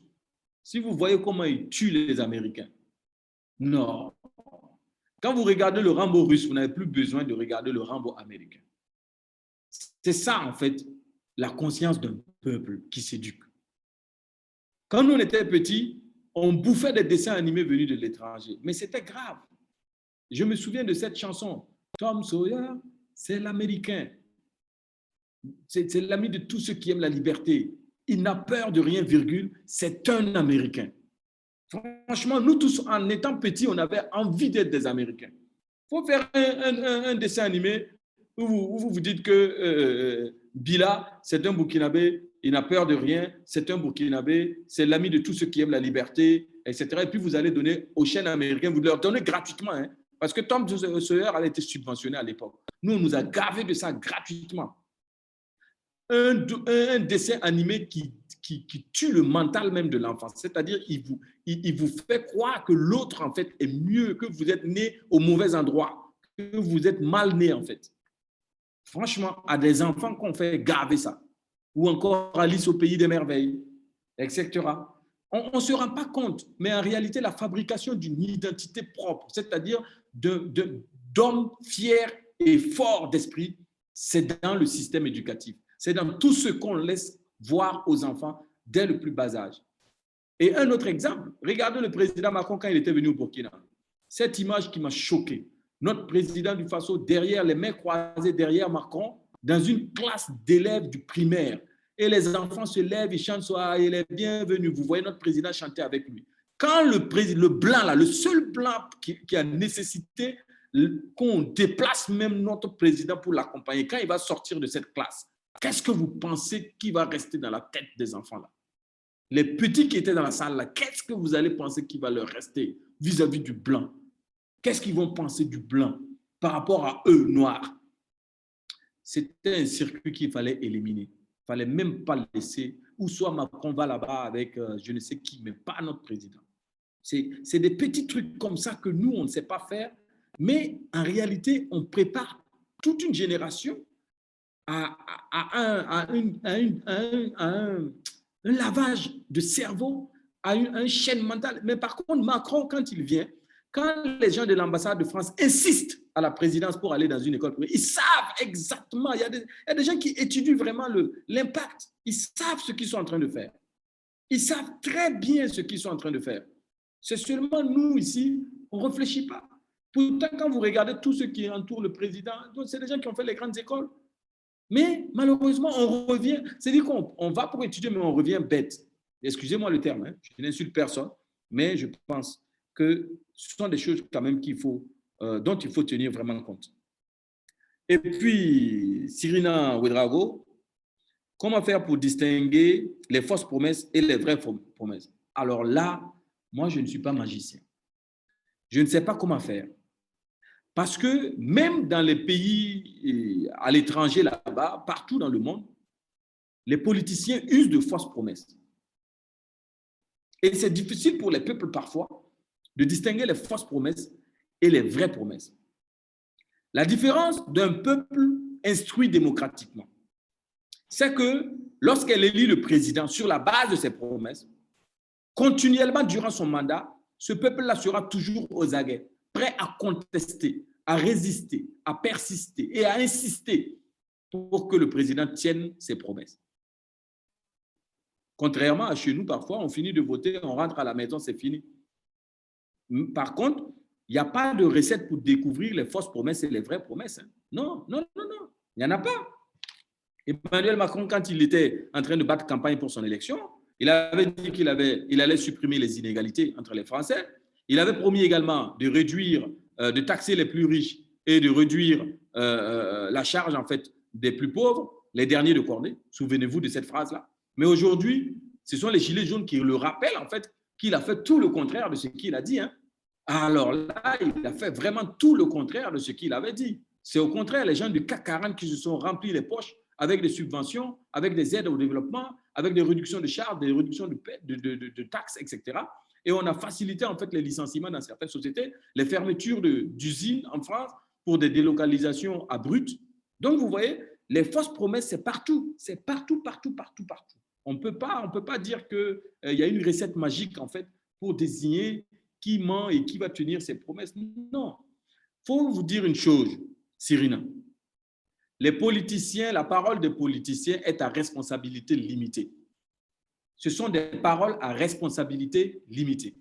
Ça ne vaut qu'au moment où elles sont dites et prononcées. Après le meeting, c'est fini. Il va falloir que vous-même, vous soyez vigilants. Et puis, la dernière question de Cyrina, c'est comment, dans une société multiethnique, on peut arriver à trouver un système homogène. C'est là la plus grande difficulté. Mais c'est là aussi le challenge. Comment les autres ont fait pour trouver des homogénéités? Il n'y a pas tout n'est pas hétérogène en fait dans un pays. Il y a quand même un fil rouge dans nos sociétés. On a vécu ensemble, au moins en tant que Burkina, depuis 1942 jusqu'à aujourd'hui. Donc, on a bien trouvé, on a eu le temps quand même de voir qu'il y a un fil rouge qui lie nos peuples. Il y a des valeurs, que ce soit chez les Bissa, chez les Mossi, chez les Boaba, chez les Gouroussi, chez les Bobo, ce sont les mêmes valeurs. Ce sont des valeurs qui ne changent pas. On peut bien les recenser et faire un travail de sémantique pour les allier afin qu'elles correspondent à quelque chose. Je crois très sincèrement qu'il faut aussi qu'on sorte de ça. Il faut qu'on imagine notre nation et notre pays. Moi, je parle d'écrire même le récital de la nation burkinabé sur un socle commun. Et ce socle commun-là ne peut pas être ethnique. Ce socle ne peut pas être religieux. Ce socle, il va falloir l'écrire et le définir et lui donner une certaine primauté par rapport à nos différences individuelles. Et faire en sorte, en fait, en réalité, que cette primauté-là soit respectée partout là où nous sommes au Burkina Faso. C'est pour ça que sur l'affaire de Panzani, j'avais été choqué, j'avais pris la parole pour dire non, ne faites pas ça. Ce n'est pas parce qu'il y a une communauté, ils sont nombreux et ils menacent, etc., que parce que l'autre individu a raison, on va lui retirer la raison ou faire des aménagements. La loi, c'est la loi. C'est le seul fil rouge qui nous lie en tant que Burkinabé. Sinon, il n'y a rien d'autre. La terre du Burkina et la loi, les textes fondamentaux du Burkina. Si on rentre encore dans ces textes-là pour faire du micmac ou encore des 2 poids 2 mesures par rapport aux dangers qui se présentent, ça veut dire qu'on n'a plus rien en fait sur lequel on s'accroche comme squelette, comme colonne vertébrale du Burkina. Il faut qu'on arrive à écrire un fil rouge qui nous lie, quelque chose qui fasse primauté sur nos individualités. C'est très important. J'en ai fini. D'accord. Merci, M. Bilgo. Nous invitons les participants à bien vouloir remplir la fiche d'évaluation. Le lien a été envoyé dans le groupe. Nous avons également d'autres questions dans le chat box. La première question vient de M. Rwamba Edmond. Vu que nous n'avons pas à l'étape actuelle le niveau requis pour asseoir une démocratie solide, n'est-il pas légitime de se poser la question à savoir si oui ou non, avons-nous besoin de démocratie pour amorcer notre développement? Deuxième question, toujours avec M. Edmond Rwamba. Sur la question des 3 mandats, n'est-ce pas parce que les peuples ne se reconnaissent pas dans ces constitutions? D'accord, merci M. Rwamba pour vos questions. Ensuite, nous avons une question de la part de M. Binongo Aboubakar. Pensez-vous que le désengagement politique de la jeunesse au profit de l'entrepreneuriat nous permettra de consolider notre démocratie dans sa forme actuelle? C'est toutes les questions que nous avons dans le chat box. Et nous n'avons pas de main levée non plus. Donc, vous avez la parole, M. Bilou. OK, merci beaucoup.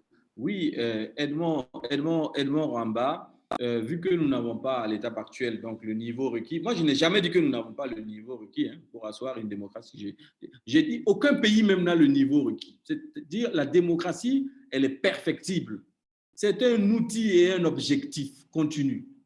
Il y a pas de la démocratie française tend à l'heure actuelle. Il y a les gilets jaunes qui sont sortis, vous l'avez vu. Il y a vraiment un conflit social en France très difficile. Je rentre de là il y a même pas 4-5 jours. Et donc, ça veut dire que nous sommes dans une dynamique de perfection. C'est brutal de dire que nous n'avons pas le niveau requis, etc., etc. Non, il nous faut tout simplement arrêter et se considérer indépendant, réellement indépendant, nous mettre en réflexion et nous écouter en tant que pays autonome pour construire ensemble ce que nous voulons. Si le fait qu'il n'y ait que 2 mandats ne nous correspond pas, eh ben, donnons 5 mandats, 10 mandats au président, peu importe. Nous sommes libres de faire notre constitution et d'écrire notre histoire démocratique comme nous le voulons et comme nous le sentons. Créons des assises et des forums pour mettre dans cette démocratie-là, pour mettre en marche une dynamique de démocratie. Nous avons déjà testé une révolution dans notre pays. Est-ce qu'elle nous correspond le mieux ou pas? Bon, donc chacun peut donner son avis. On n'a pas testé que la démocratie au Burkina. Et même encore, sous un certain régime, parfois on a eu des phases de dictature par moment. Donc, c'est pas que nous n'avons pas le niveau requis, c'est-à-dire que nous devons travailler à perfectionner notre compréhension de la démocratie, à écrire notre histoire démocratique hors du chantier mimétique. Ensuite, sur la question du 3e mandat, n'est-ce pas parce que les peuples ne se reconnaissent pas dans ces constitutions? Non, c'est surtout parce que je crois que les peuples comprennent les constitutions telles qu'on le leur a expliquées. Et les peuples tiennent les constitutions pour rigueur à toute personne qui désire de tordre le cou, de créer un entorse en fait dans ces constitutions-là. Je pense très sincèrement que sur ce point-là, ce n'est pas une reconnaissance des constitutions. Et une constitution n'est pas figée. On a laissé croire aux gens qu'on ne peut pas modifier une constitution. C'est faux. Une constitution est appelée à être améliorée continuellement, à être modifiée, mais il y a des méthodes pour les modifier. Il y a des canevas. D'ailleurs, le régime actuel s'apprête à faire un toilettage de notre constitution. Donc, ce régime est en train de suivre les étapes requises pour cela. Donc, on peut modifier des articles d'une constitution. Même la modification de l'article 37. Ce n'était pas proscrit, hein? C'était possible de modifier l'article 37. Et Blaise Compaoré était dans la méthode pour modifier l'article 37. Au début, on avait dit, certains constitutionnalistes ont dit que ce n'est pas possible. C'est faux, c'est possible. Et il avait eu la bonne méthode. Il pouvait consulter l'Assemblée nationale ou bien faire un référendum. Et il a choisi de consulter l'Assemblée nationale pour modifier l'article 37. Jusque-là, tout était légal. Maintenant, les gens se sont soulevés. Il y a eu une insurrection parce que les gens ont trouvé que ce n'était plus moral. Sinon, la légalité y était. C'est pour ça que je vous dis qu'on peut être taxé de pays démocratique sans pour autant pratiquer la démocratie réellement dans son bon fonctionnement. Et puis, l'autre question de monsieur pensez-vous que le désengagement politique de la jeunesse au profit de l'entrepreneuriat nous permettra de consolider notre démocratie dans sa forme actuelle? Ce n'est pas opposé. Et moi, je voudrais vous dire une chose. La politique n'est pas un métier. Hein. Non, non, non, non, non. Celui qui fait la politique, son métier est un voleur.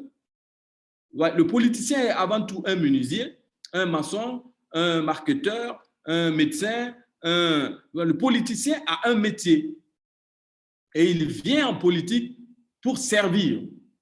Donc, il n'y a pas de métier, de fonction politicien. Il n'y a pas ça. C'est-à-dire qu'on ne vit pas de la politique. On vit d'un métier et on est engagé politiquement. C'est différent. Donc, ça veut dire que le fait que les jeunes fassent de l'entrepreneuriat, c'est bien. Ce n'est pas opposé au fait qu'ils aient un engagement politique. Donc, ça veut dire que vous pouvez bien faire de l'entrepreneuriat et puis avoir à côté, comme vous pouvez avoir une vie associative, vous pouvez avoir aussi une vie politique. Les partis politiques sont des associations. Hein. Donc, vous pouvez avoir une vie politique et être un acteur politique. Sauf qu'à un moment donné, si vous êtes élu ou appelé à des hautes fonctions dans l'administration, vous mettez entre parenthèses votre carrière d'entrepreneur pour aller servir le pays. Et lorsque vous quittez votre fonction, vous revenez à votre carrière d'entrepreneur, à votre métier, à ce que vous savez faire. Ceux qui sont en politique sans métier et qui ont pris la politique comme un métier à vie, ce sont des voleurs. Et ils sont très dangereux parce que lorsqu'ils accèdent à des fonctions, ils ne veulent plus quitter ces fonctions-là parce qu'ils n'ont pas autre chose à faire. Ils n'ont aucun savoir-faire par ailleurs que ce qu'ils ont pu faire comme action politique. Et ça, c'est très dangereux. J'en ai fini. D'accord. Merci, M. Biligo. Chers participants, merci de bien vouloir remplir la fiche d'évaluation. Nous avons d'autres questions dans le chat box. Madame Sigina avait demandé à ce que vous donniez un exemple concret de démocratie adaptée à notre contexte, c'est-à-dire celui du Burkina Faso, sur la base de votre expérience et de votre culture générale. Ensuite, nous avons une question de Madame Aïcha Ba. Est-ce l'Afrique à se détacher facilement à l'Europe en termes de démocratie et culturelle? Une autre question de M. Afi Zerbo. Le salut démocratique ne pourrait-il venir d'un régime révolutionnaire? Et une question qui vient de la retransmission en direct sur Facebook. La dictature peut-elle aider le Burkina à asseoir une bonne démocratie, c'est-à-dire un chef dictateur qui va forcer le changement de mentalité afin d'instruire réellement la population? Merci, c'en est tout pour le moment. Je commence par la dernière question. Moi, j'aurais utilisé le terme de « est-ce que l'Afrique a besoin de leaders charismatiques ?» plus que le terme de dictature. La dictature n'est pas bonne. Elle n'est pas bonne à la fin, ni au début. Et donc, moi, j'aurais utilisé le terme de leader charismatique. Il faut à l'Afrique des leaders charismatiques, des leaders atypiques, décomplexés, des leaders qui osent en fait exploiter d'autres sentiers, qui osent imaginer autre chose. Nos populations ont besoin de rêves, de grands rêves. Ils ont besoin de rêver. Ils ont besoin de chefs iconoclastes, capables de les embarquer avec eux. C'est ce qui manque en fait en réalité à nos populations africaines de certains pays. Là où on est dans une morosité béante, là où on est dans une grisaille sans fin, c'est-à-dire on ne voit pas le soleil, on ne voit pas l'arc-en-ciel, on ne voit pas en fait l'avenir en rose. On est perpétuellement la tête baissée, en train de régler les urgences et on oublie les priorités. C'est-à-dire qu'il faut plutôt du charisme dans nos chefs d'État. Il faut des chefs d'État décomplexés totalement du reste du monde, capables d'inventer autre chose, de proposer autre chose à leur population, d'avoir l'audace et le courage de les embarquer avec eux. Les populations attendent ça réellement. Je crois que c'est ça qu'il faut, plus qu'une dictature. Parce que la dictature, au bout du compte, en fait, en réalité, crée des drames aussi quelque part. Est-ce l'Afrique peut se développer, se détacher facilement de l'Europe en termes de démocratie et de culture? Je pense que c'est ce qui est envisagé. C'est ce qu'il faut faire. C'est exactement, quand on parle de l'Afrique, on parle de l'Afrique comme un tout. Et ce n'est pas un tout. Il y a des particularités en Afrique. Quand le Nigeria n'est pas le Burkina, qui n'est pas le Tchad, qui n'est pas l'Afrique du Sud, etc., ou le Botswana. On a nos particularités. Même si quelque part, on a un fil rouge culturel commun quelque part, mais on a nos particularités. Et c'est là aussi qu'il va falloir aller au plus profond de nous-mêmes, puiser dans ces particularités-là pour en faire des processus de vie. Et Cyrina qui revient à la charge pour demander un exemple concret de démocratie à adopter. Moi, je n'ai pas d'exemple concret. Je n'ai pas d'exemple concret. Je sais qu'en Angleterre, les gens vénèrent leur reine et en même temps, ils sont dans une démocratie parlementaire, etc. Voilà. Par contre, chez nous, on a des rois aussi et des chefs coutumiers. Vous savez, on a cette juxtaposition des deux pouvoirs.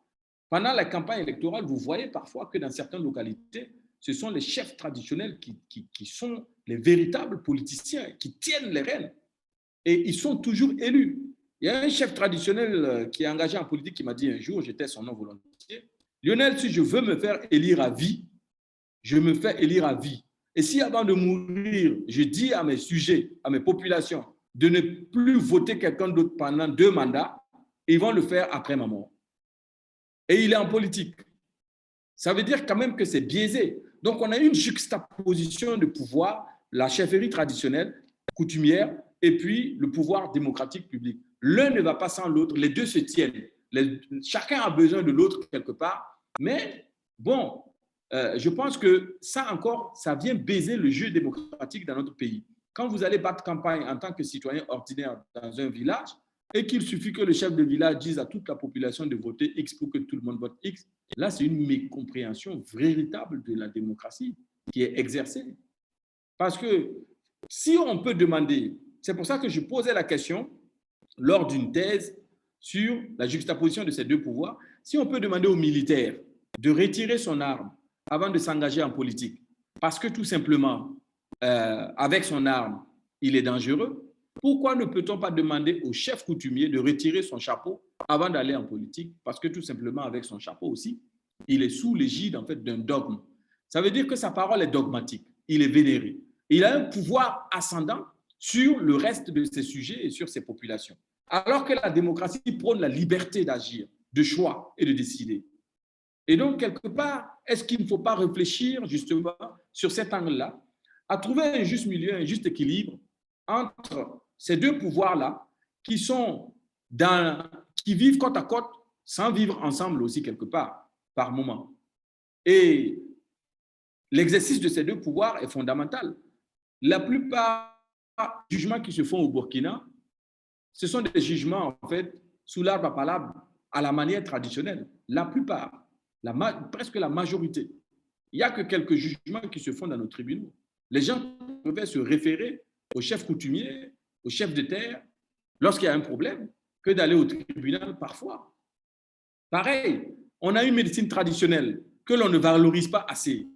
Pourtant, plus de 60% de ceux qui se soignent au Burkina se soignent par la médecine traditionnelle. Et on a des remèdes efficaces pour certaines maladies. Certains médecins à l'hôpital, même quand vous allez les voir, ils vous recommandent à certains tradipraticiens pour vous dire la qualité de leur médecine. Je vous dis que notre système éducatif nous a abrutis. Sinon, franchement, les produits coûtent hyper cher en pharmacie et nos tradipraticiens ont des médicaments efficaces, moins chimiques, moins destructeurs de nos reins qu'on peut utiliser facilement. Pourquoi on ne les prône pas? Je suis allé en Chine, j'avais un rhume, une grippe. Je rentre dans une pharmacie, je demande un médicament. Le monsieur en face me demande qu'est-ce que je veux comme médicament, traditionnel ou moderne. Ça, c'est un pays qui se respecte. Rentrer dans une pharmacie, aujourd'hui, c'est maintenant même qu'il y a quelques produits qui rentrent dans les pharmacies, le Dribala et autres. Il faut prôner les médicaments traditionnels qui coûtent moins cher, 600 francs, 500 francs. Vous allez prendre 2000, 3000, 5000 francs, mettre dans un produit qui va nourrir une industrie pharmaceutique qui n'est même pas dans votre propre pays. Pendant ce temps, il y a un tradipraticien qui crève la dalle, mais qui soigne des milliers de personnes par ces produits qu'on ne valorise pas. C'est très dangereux. Donc, Cyrina, je n'ai pas d'exemple, mais je pense que nous pouvons poursuivre la réflexion pour trouver un juste milieu. Je n'ai pas d'exemple. Et puis, pensez-vous que, ça c'est de M. Minungu, pensez-vous que le désengagement politique de la jeunesse? J'ai déjà répondu à cette question.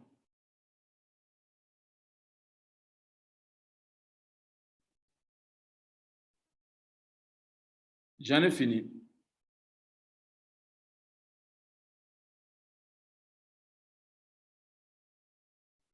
D'accord, merci Monsieur Biligo. Nous avons une autre question dans le chat box qui est de Monsieur Mamadou Batili. Comment améliorer les systèmes éducatifs burkinabés quand on assiste à un désengagement de l'État sur ce secteur? Merci. Monsieur Batili, je crois qu'il faut une volonté politique sincère et honnête pour améliorer notre système éducatif.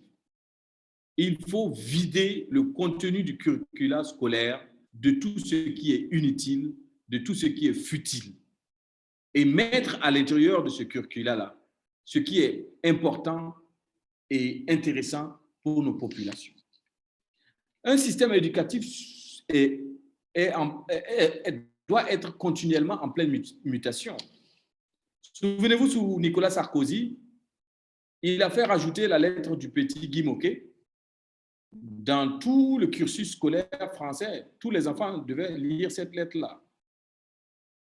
Pourquoi nous, on est figés toujours à narrer l'histoire selon ce qu'eux, ils nous ont enseigné? Moi, j'ai appris la Première et la Deuxième Guerre mondiale au primaire ici. C'est en école de co, à l'étranger en plus, que je découvre que le général de Gaulle avait refusé que les Noirs ne défilent lors de la libération de la France, ne défilent dans les rues parce qu'il ne voulait pas donner l'image d'une France qui est sauvée par les Noirs. C'est à l'étranger, dans ma lecture, que je découvre qu'au retour des soldats, au camp de Tiaroy, au moment où on était prêt à les renvoyer chacun dans son pays, ils sont allés réclamer leur solde, leur argent. Et on les a fusillés. On les a tués. C'est comme ça qu'on a remercié nos parents. Et dans aucun chapitre du primaire, là, vous n'allez voir ça. Comme si on avait ce complexe, on avait honte de dire à nos enfants ce qui s'est réellement passé. J'ai dit à un ministre de l'Éducation au Burkina, monsieur le ministre, mettre ça dans nos livres, ce n'est pas révolter les enfants contre la France. C'est leur dire, voilà ce qui s'est passé dans le passé, faites en sorte que cela n'arrive plus. C'est tout. Vous bombardez la tête de nos enfants, de Pythagore, de Thalès, tout le monde sont partis, ont voyagé à un moment donné sur l'Afrique. Ils n'ont rien inventé. Il faut revisiter le système éducatif pour redonner une place importante à l'homme noir dans son propre système. C'est cette histoire qui a été biaisée et sciemment fait, hein, sciemment fait. Ça a été une politique nourrie, financée par des officines. C'est normal. C'est normal. Je crois très sincèrement qu'il faut dépoussiérer nos curricula de ces conneries-là. Si vous avez un enfant et que vous l'avez mis à l'école, achetez-lui d'autres livres et enseignez-le à la maison. Comme ça, vous allez lui donner un sentiment de fierté en tant que Noir, en tant qu'Africain, en tant que Burkinabé. Il faut lui lire les bravoures de la princesse Sénégal si vous voulez. Racontez-lui les grandes histoires de vos propres royaumes, de vos rois. Allez au village et prenez les narrations, enregistrez même sur vos téléphones. Et quand vous voulez, vous venez les soirs raconter ça à votre enfant. Au fur et à mesure qu'il grandit avec ça dans sa tête, je vous assure que vous êtes en train de fabriquer un leader, quelqu'un qui sait qui il est, quelqu'un à qui on ne pourra pas tout faire ou tout dire demain. C'est malheureusement le rôle de notre système éducatif. Et ce système-là a failli. Et il est grand temps de dépoussiérer. On est là, on est en train de faire des bagarres sur l'école sous paillote. Je l'ai écrit dans mon livre. Je m'en fous des écoles sous paillote. C'est quoi la valeur d'une école sous paillote quand on bourre dans la tête des enfants des conneries? Moi, ce qui m'intéresse, c'est le contenu, ce n'est pas la forme. Si le maître même veut, parce qu'il fait chaud dans une classe, il n'a qu'à sortir sous un arbre, enseigner l'enfant. Ce n'est pas un problème. Tout dépend de ce qu'il met dans la tête de l'enfant. Le contenu m'intéresse plus que l'espace ou la valeur. Si l'école sous paillote correspond dans le village, vous allez voir dans le village, des gens dorment dans des cas. Ce n'est pas pour dire qu'ils ne méritent pas des écoles en banco. Même des écoles en briques dures, avec de la tôle, il fait tellement chaud dedans. Nous sommes dans un pays en avril, il faut penser à ça. Généralement, quand on construit les classes, on ne les plafonne même pas. Moi, je travaille dans le domaine, donc je vais souvent en province. Vous allez voir plusieurs fois des enseignants sortir avec leurs enfants avec des bancs et ils s'asseyent sous l'arbre et ils font le cours. Pourquoi? Pourtant, ils ont une école en dur avec de la tôle. On est là, on est tout le temps en train de faire des guerres futiles sur ce qui n'est même pas l'essentiel. Et l'essentiel, là, on est assis, chacun passe à côté. On a fermé le Zenda, il ne fallait pas. Et alors, qu'est-ce qu'on enseigne aux enfants au Zenda? Qu'est-ce qu'on met dans leur tête? Est-ce que c'est adapté? Une école qui brillait sous la colonisation et un peu après la colonisation. Aujourd'hui, pourquoi les enfants du Zenda ne méritent pas un établissement bien rénové, plus joli, avec une clôture et des classes propres, une belle peinture? Regardez nos écoles, comment c'est comme des dépotoirs. Vous amenez votre enfant dans certaines écoles, même vous n'avez pas envie qu'il reste là-bas une journée. Vous n'avez pas seulement le choix, vous le laissez là-bas. Prenons soin de nos écoles. C'est le lieu par excellence, là où on montre la propriété à l'enfant. Vous allez dans certaines classes, c'est dégueulasse. La peinture est tout le temps, c'est sale. Vous comprenez? Et c'est dans ces conditions-là qu'on enseigne nos enfants. Là où on doit leur apprendre, premièrement, même à être propre. Contenu. Et les contenus. Qu'est-ce qu'on met dans la tête de nos jeunes, de nos enfants? C'est ça qui est important. Dans un pays où on ne peut pas se mettre ensemble autour d'une table pour dire, bon, à partir d'aujourd'hui, tel chapitre-là, on ne va plus le faire. On fait la guerre parce qu'on a supprimé 2 sujets au choix. Là, il n'y a plus 2 sujets. C'est ça qui nous intéresse. C'est cette guerre-là qui nous intéresse. Si le sujet, c'est une bêtise, ça change quoi que ce soit 2 ou 1? Moi, je ne comprends pas. C'est-à-dire, on passe à côté des questions essentielles. Et on est tout le temps en pleine guerre, en grève, en quoi? Je ne dis pas que ce n'est pas normal. C'est ça une démocratie. C'est ça aussi un peuple qui vit. Mais on ne va pas continuer comme ça à ignorer l'essentiel et le plus important. D'accord. Merci, M. Piligo. Nous allons prendre les dernières questions. Oui, modératrice, j'allais demander à quel moment on arrête. Oui, et nous allons prendre les 3 dernières questions et puis c'est bon. Très bien. Je suppose que vous êtes tous fatigués. Non, ça ira. OK. La première est celle de M. Mamadou Batili, toujours. Comment mettre à profit le savoir et le savoir-faire de la diaspora burkinabé au service du pays? Ensuite, il demande à savoir si on peut acquérir votre livre en France. Nous avons une question de M. Mamadou Diao Diallo. L'Afrique a toujours voulu instaurer une démocratie, mais fort malheureusement, tel n'a pas été le cas. Je me dis, nous ne manquons pas de ressources humaines, mais nous avons un manque criard des institutions fortes, des personnes qui peuvent dire non quand il est nécessaire et indispensable. Est-ce qu'on ne va pas botter en touche cette démocratie moderne et se retourner à la base de nos cultures pour avancer? Et la dernière de M. Landry Zongo. Que pensez-vous d'un système parlementaire dont chaque région sera représentée par un leader élu par sa région? Un système sans chef d'État, mais un système fédéral, par exemple. Merci, ce sont les dernières questions de cette session. Merci beaucoup.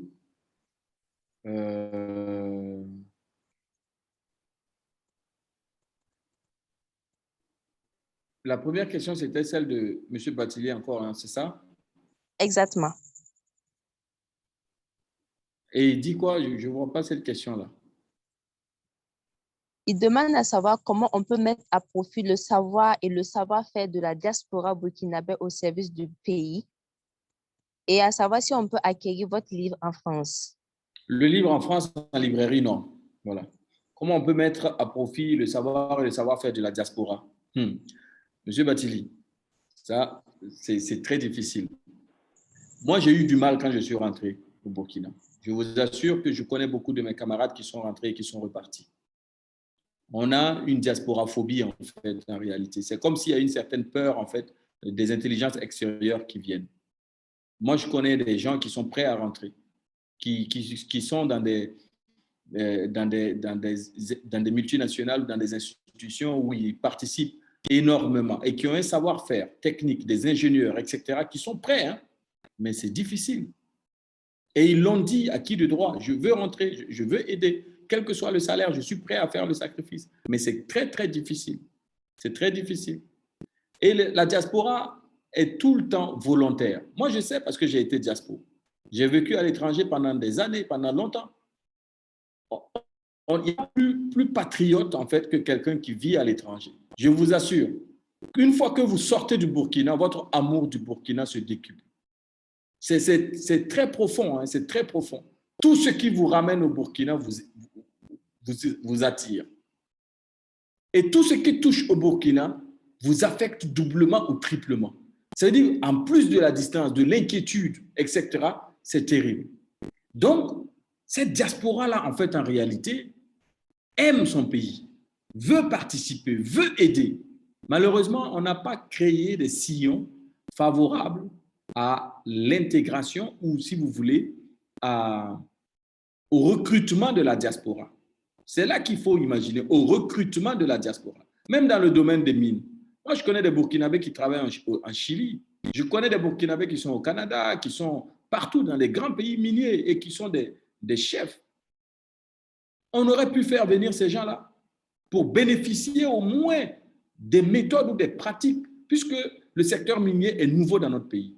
Je connais des ingénieurs qui ont inventé des procédés en ingénierie et qui sont prêts à venir, mais c'est difficile. Je suis d'accord avec vous, M. Batili. Ensuite, je pense qu'il ne faut pas que le diaspora qui souhaite rentrer attende aussi qu'on l'invite. Si vraiment le désir chez vous de revenir au pays est très important, vous mesurez le pour et le contre, prenez le risque et rentrez. Il y en a qui l'ont fait et qui se sont intégrés et qui sont là jusqu'aujourd'hui. C'est difficile, ça n'a pas été simple, c'est un parcours de combattant parce qu'il faut redéfinir en fait son mode de pensée, son système de pensée pour se réadapter. Et puis quand on rentre comme ça en tant que diaspora, il ne faut pas croire que ceux qui sont restés au pays sont des idiots ou ils sont des atterrés. Ah non, il y a des gens au Burkina qui n'ont pas été à l'étranger, qui ont fait l'université de Ouagadougou, mais qui sont très intelligents, très performants. Moi, j'en connais. Ils sont puissants.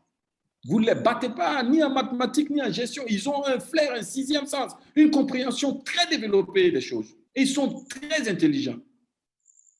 C'est-à-dire, venir de l'étranger ne fait pas de vous un super être burkinabé. Non. C'est ça aussi l'erreur de certaines personnes qui rentrent, en fait. Qui pensent que quand ils rentrent, ouais, tout est permis, moi je viens de l'étranger. Non. Ah oui, ceux qui sont restés au Burkina sont aussi puissants, aussi bien formés que certains qui sont... Et d'ailleurs, ils sont parfois mieux formés que certains qui sont partis. Hein. Ah oui, on sait comment certains arrivent à passer les mailles des concours et des diplômes à l'étranger. C'est pour vous dire que le retour au pays est parfois difficile. Il faut de la méthode. Mais aussi, comment faire pour rester à l'étranger et participer? C'est à l'État burkinabé de créer des systèmes, des passerelles pour vraiment permettre à la diaspora de soutenir et d'aider le pays. Moi, je suis pour ça. Je suis vraiment pour ça. Et je voyage beaucoup, je rencontre beaucoup de Burkinabés à l'étranger. Je sais comment ils sont vraiment attentionnés, ils ont le désir de participer. Et c'est très important que l'on puisse réfléchir ensemble pour permettre aussi à cette diaspora-là d'être hors du Burkina, mais de se sentir présent au Burkina. Et puis, je pense qu'il y a Mamadou Diallo, l'Afrique a toujours voulu instaurer une démocratie forte, mais tel n'a pas été le cas. Je me dis que nous ne manquons pas de ressources humaines, mais nous avons un manque criard d'institutions fortes. Oui, vous savez, cette question des institutions fortes, c'était la question qui avait divisé, je pense, à l'époque, Barack Obama et le président Blaise Compaoré. Il faut à l'Afrique des institutions fortes ou il faut à l'Afrique des leaders. Moi, je pense qu'à l'époque, j'étais un peu d'accord avec le président Blaise Compaoré parce que ce sont des hommes forts, des leaders qui ont bâti les États-Unis d'Amérique. Même la France aujourd'hui ne cite que ces hommes forts qui ont bâti la France. On vous parle des grands rois français, on vous parlera de général de Gaulle. Nous, on a cette tendance-là à tuer nos héros, rapidement. On a cette tendance-là à enterrer des gens qui ont été braves par le passé. Et parfois, on tient compte en fait de la dernière faute des gens. Et on oublie tout ce qu'ils ont fait de bien depuis longtemps. Pourtant, d'autres peuples à l'étranger Même s'il a fauté à la fin de sa vie ou même s'il a fauté quelque part, on le réhabilite. C'est-à-dire, on garde de lui ce qu'il a fait de bien. Mais nous, on a tendance vraiment à tuer les gens ou à les enterrer dès la première erreur. L'erreur est humaine et c'est le péché que l'on condamne, pas le pécheur. Donc, je pense très sincèrement qu'il nous faut des leaders aujourd'hui en Afrique pour asseoir des institutions très fortes. C'est comme ça. Les institutions sont faibles, mais c'est pourtant de la ressource humaine africaine qui sont dans ces institutions-là. Pour qu'un président arrive à violer la Constitution, il faut qu'il passe quand même par l'exécutif, par le législatif, voire même que le judiciaire là, soit silencieux aussi. Donc, c'est toutes ces institutions-là mélangées qu'il brûle en même temps par un coup de bâton magique. Ces institutions sont quand même remplies de ressources humaines. Donc, ça veut dire qu'il nous faut plutôt des leaders. Prenez les meilleures lois du monde et puis vous allez les mettre dans un pays imbécile. Ces lois ne seront que des lois d'imbéciles, c'est tout. Ce n'est pas une question. Nous, on a les plus beaux textes. Au Burkina, on a des textes super. Non, vous regardez nos textes, on est très en avance par rapport à certains pays. D'autres même viennent prendre exemple chez nous. Mais les textes ne suffisent pas. Tout dépend de l'homme à qui on lit le texte. S'il est mouton ou brouillon, vous avez beau lire le texte 10 000 fois, le texte sera brouillon ou mouton. C'est comme ça. Donc, je pense qu'il faut des hommes forts, il faut des leaders charismatiques, il faut des hommes intègres à la tête de nos institutions, de nos pays, pour amener et contaminer le reste de la population et exiger le respect de nos textes. C'est très important. Que pensez-vous d'un système parlementaire? Donc, ça, c'est l'idée de Laurent Gbagbo. Et cette idée, un peu, pour ceux qui veulent continuer la réflexion, je vous exhorte à aller lire, même vous pouvez trouver ça sur Google, etc., le système démocratique suisse. Vous allez voir que c'est presque la même chose. Les cantons, etc. C'est-à-dire que le système est très participatif.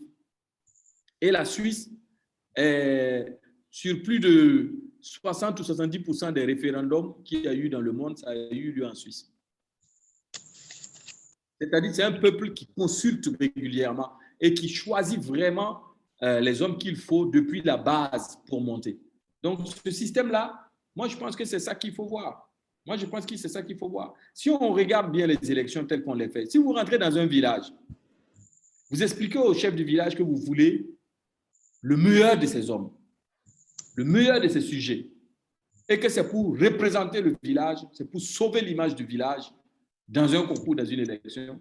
Je vous assure que le chef là, il ne va pas prendre son enfant, il va vraiment vous donner, le village va vraiment vous donner le meilleur d'entre eux, l'intègre, le plus cool, le plus sain, le plus intelligent, le plus fort, le plus travailleur.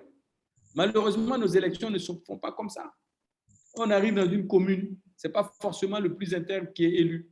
Quand on arrive dans une région, ce n'est pas forcément le plus intelligent, le plus dynamique, le plus leader qui est élu, etc., etc. Donc, vous vous retrouvez avec une assemblée nationale, avec une ressource humaine de faible qualité. Et donc, ne vous étonnez pas que tout et n'importe quoi puisse passer dans une assemblée nationale pareille. Je ne critique pas notre assemblée nationale, faisons attention. Je dis tout simplement que il faut de la méthode pour trouver les hommes qu'il faut et les mettre là où il faut aussi. Et aussi, il faut de l'audace. Hein. Quand vous êtes un responsable, parfois même dans vos entreprises, vous voyez que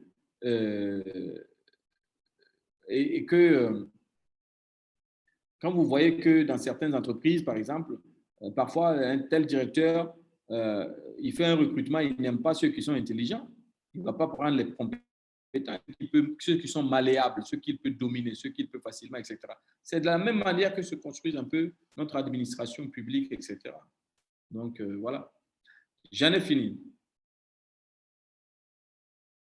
D'accord. Merci, M. Bilgo. Merci. Nous sommes au thème de cette session de dialogue. Nous tenons à réitérer nos remerciements à notre conférencier que vous êtes. pour la brillante présentation de ce soir et également aux participants pour leurs questions dites d'intérêt. Sur ce, nous allons inviter le président du mouvement à bien vouloir dire un dernier mot avant qu'on ne clôture cette session. Président, vous avez la parole. Ok, bonsoir à tout le monde. Merci beaucoup, M. Lionel Bigot, pour cette brillante présentation aussi, ces échanges qui étaient très fructueux. Je tiens à saluer la présence des autres présidents de section, mais aussi des membres donc, du conseil d'administration du MOD, à savoir mademoiselle Kelly Paré et mademoiselle également Micheline Saoudou. Voilà. Et avec bien sûr la dynamique qu'on a amorcée, surtout les différents échanges qu'on a eu ce soir, on espère véritablement donc faire bouger les lignes, travailler toujours à ce que notre voix puisse porter, mais surtout à pouvoir passer donc de la parole à l'action pour pouvoir donc changer donc ce qu'il y a changé au niveau de notre pays, le Burkina Faso. Et j'ai confiance à cette jeunesse, à nous qui sommes tous ici présents, pour pouvoir véritablement produire donc ces changements-là. Comme le disait Thomas Sankara, il faut tout simplement des fous qui véritablement donc se lèvent pour pouvoir produire des changements fondamentaux afin que véritablement notre pays puisse décoller. Merci beaucoup à tout et chacun de vous pour votre participation à cette conférence. Je vous souhaite une très bonne soirée. Merci. D'accord, merci Président. Monsieur Bigot, avez-vous un dernier mot à dire avant qu'on ne clôture cette session? Je vous remercie beaucoup. C'est tout. Bonne soirée à tout le monde. Merci pour tout ce que vous faites et bon courage. Merci. Excellente soirée à tous et à toutes.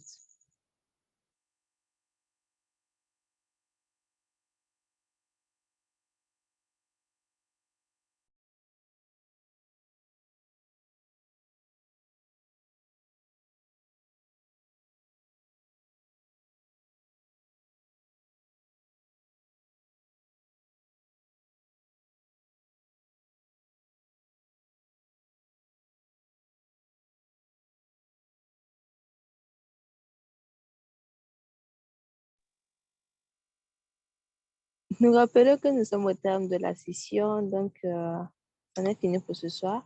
Merci d'avoir participé, merci d'avoir pris un peu de votre temps pour être là ce soir. Donc,